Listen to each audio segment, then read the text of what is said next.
നെന്മാറ ഇരട്ട കൊലപാതകത്തിൽ പോലീസിനെതിരെ രാഹുൽ മാങ്കൂട്ടത്തിൽ MLA.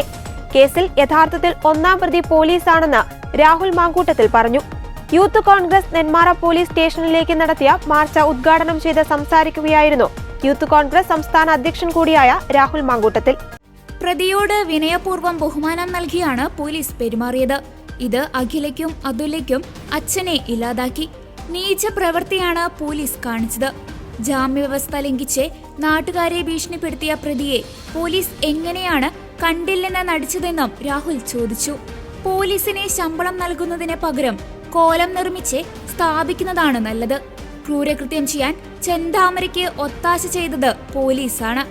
ചെന്താമര എന്ന ചുവപ്പും കാവ്യം നിറഞ്ഞ പേരാണോ പ്രതിയെ പിടിക്കാൻ പോലീസിന് തടസ്സമെന്നും പ്രതിഷേധക്കാരെ തടയാൻ കാണിച്ച ജാഗ്രത ചെന്താമരയെ തടയാൻ പോലീസ് കാണിക്കണമായിരുന്നുവെന്നും രാഹുൽ പറഞ്ഞു. ജാമ്യവ്യവസ്ഥ ലംഘിച്ച് പ്രതിയെത്തിയത് പോലീസിന്റെ പ്രതിയോടുള്ള വിധേയത്വം കൊണ്ടാണ്. അതേസമയം നെന്മാറ ഇരട്ടക്കൊലപാതകത്തിലെ ഇൻക്വസ്റ്റ് റിപ്പോർട്ട് പുറത്തുവന്നു. സുധാകരന്റെ ശരീരത്തിൽ 8 വെട്ടുകളുണ്ടെന്ന് റിപ്പോർട്ടിലുണ്ട്. കൈയിലും കാലിലും കഴുത്തിലും തലയിലുമാണ് വെട്ടേറ്റിരിക്കുന്നത്. വലത് കൈ അറ്റ് നീങ്ങിയിട്ടുണ്ട്. കഴുത്തിന്റെ പിറകിലെ വെട്ട് മരണകാരണമെന്നാണ് പ്രാഥമിക നിഗമനം. ആദ്യത്തെ വെട്ടേറ്റിരിക്കുന്നത് കാലിന്റെ മുട്ടിനാണ്. സുധാകരന്റെ അമ്മ ലക്ഷ്മിയുടെ ശരീരത്തിൽ 12 വെട്ടുകളാണുള്ളത്. ലക്ഷ്മിയുടെ ശരീരത്തിലുള്ളത് അതിക്രൂരമായ ആക്രമണത്തിന്റെ മുറിവുകളാണ്.